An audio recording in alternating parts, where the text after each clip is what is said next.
ACA, ಅದು VAs.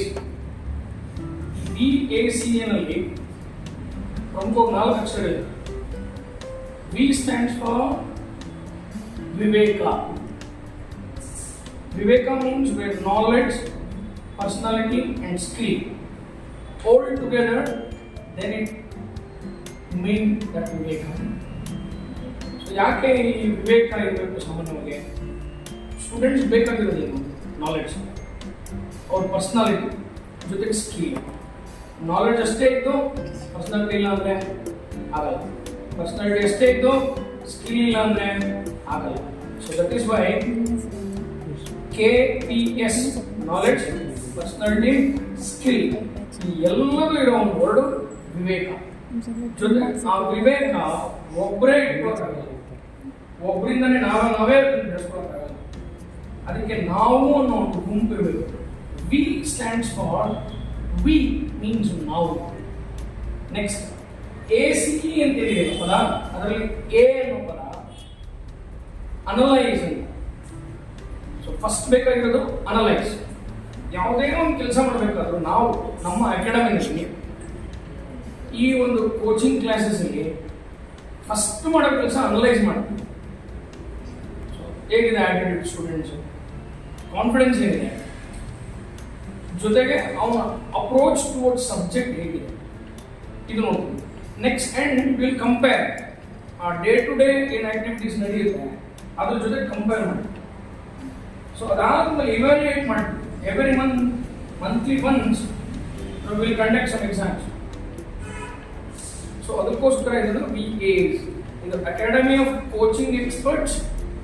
ಆದರೆ ವಿವೇಕ ಇರ್ತಕ್ಕಂಥ ಕೋಚಿಂಗ್ ಎಕ್ಸ್ಪರ್ಟ್ಸ್. ನಾವು ತುಂಬಾ ಸಾಧನೆ ಮಾಡ್ತಿದ್ದೀವಿ, ತುಂಬಾ ಒಳ್ಳೆ ಸುಮಾರು ಎಷ್ಟೋ ಜನ ಡಾಕ್ಟರ್ ಇದ್ದಾರೆ. ಅದು ಯಾವತ್ತೂ ಒಬ್ಬ ಲೆಕ್ಚರರು ಇದನ್ನ ಕ್ಲೈಮ್ ಮಾಡೋಕ್ಕಾಗಲ್ಲ. PCMB 4 ರೋಲ್ ಆಗುತ್ತೆ ಮೆಡಿಕಲ್ಗೆ. ಸರ್ ಹೇಗೆ ಮ್ಯಾಥ್ಸ್ ಫೇಲ್ ಆಗುತ್ತೆ, ಸೊ ನೀಟ್ ರಿಸಲ್ಟ್ ರಿಟೈರ್ಡ್ ಆಗುತ್ತೆ.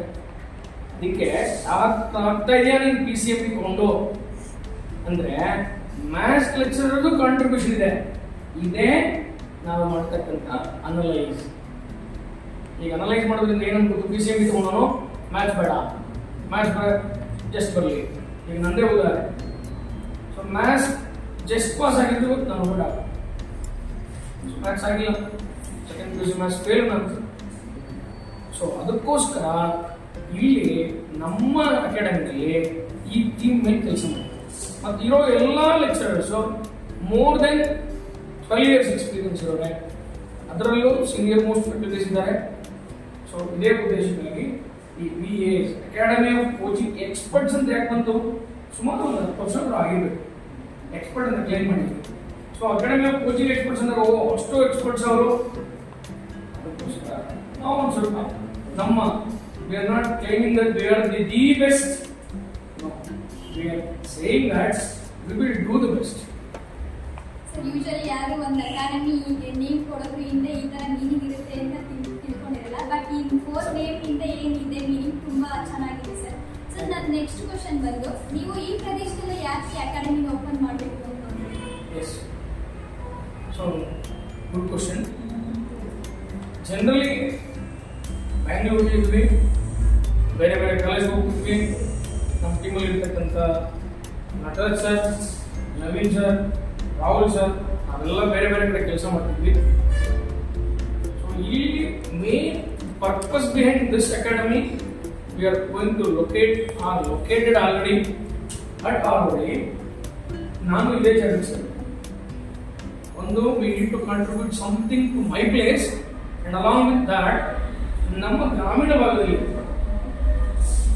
ಗ್ರಾಮೀಣ ಭಾಗದಲ್ಲಿ CET ನೀಟ್ ಕೋಚಿಂಗ್ ಕೊರತೆ ಇದೆ. ನಾನು ಇಲ್ಲ ಅಂತ ಹೇಳ್ತಿಲ್ಲ, ಎಷ್ಟು ಮಟ್ಟಿಗೆ ಏನು ಹೇಳ್ತೀವಿ ನಾವು ಉನ್ನತ ಶ್ರೇಣಿಯಲ್ಲಿ ನಡಿಬೇಕು ಅದು ಇಲ್ಲ. ಅದಕ್ಕೋಸ್ಕರ ಇಲ್ಲಿ ನಾನು CET ನೀಟ್ ಜೊತೆಗೆ ಸ್ಟೇಟ್ CBSE ICSE ಅವರಿಗೆ ಅವ್ರ ಥಿಯರಿ ಜೊತೆಗೆ maths, science, English.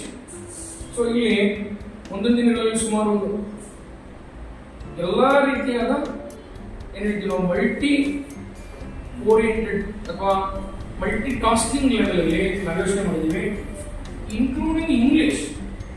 Spoken English ಏನು ನಾವು ಸ್ಟಾರ್ಟ್ ಮಾಡಬೇಕು ಅಂತೀವಿ, ಬೆಸ್ಟ್ ಫ್ಯಾಕ್ಟರಿ ನಾನು ಸೆಲೆಕ್ಟ್ ಮಾಡ್ಕೊಂಡಿದ್ದೀವಿ.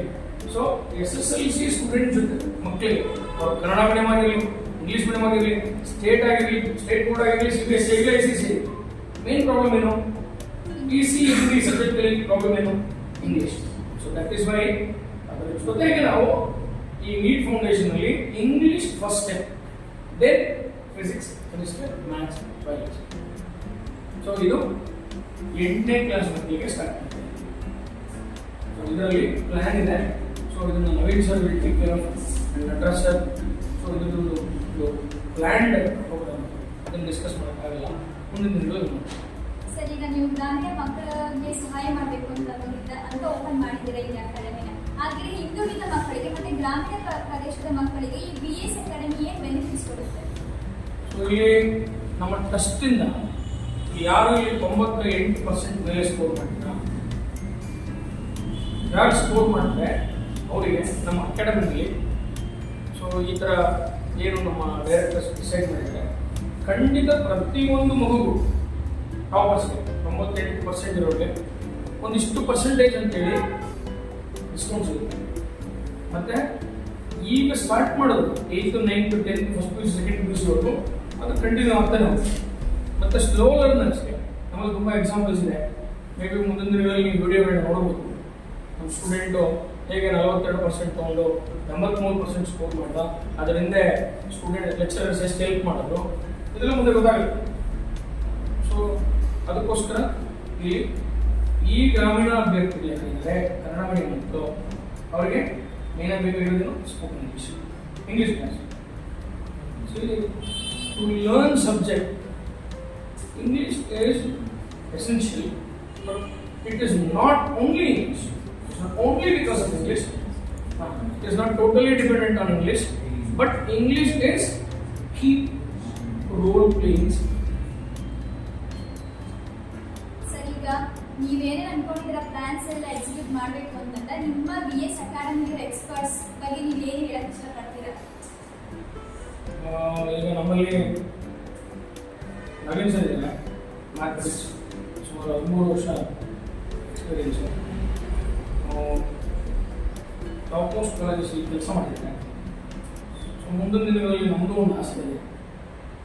ಸೊ ಅವ್ರ ಸಬ್ಜೆಕ್ಟಲ್ಲಿ ಪ್ರತಿ ವರ್ಷ, ಇದು ಅವ್ರ ಪಡಿಕೆಲ್ಲ, ಪ್ರತಿ ವರ್ಷ ಅಟ್ಲೀಸ್ಟ್ ಒಂದು 3-4 ಜನ 100 ಸ್ಕೋರ್ ಮಾಡಿ 100 ಸ್ಕೋರ್ ಮಾಡೋರೆ ಅಂತ ತಕ್ಷಣ ಅದಕ್ಕೆ ನಾವೇ ಕಾರಣ ಅಂತ ಹೇಳಿಲ್ಲ.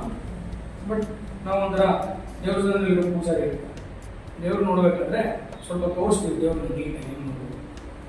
ಸೊ ಈ ಥರ ನವೀನ್ ಸರ್ ಒಂದು, ಅದೇ ಥರ ನಟರಾಜ್ ಸರ್ ಇದ್ದಾರೆ, ಕೆಮಿಸ್ಟ್ರಿ, ಸುಮಾರು 18 ವರ್ಷ ಎಕ್ಸ್ಪೀರಿಯನ್ಸು ಅವರಲ್ಲೂ ಇದೆ.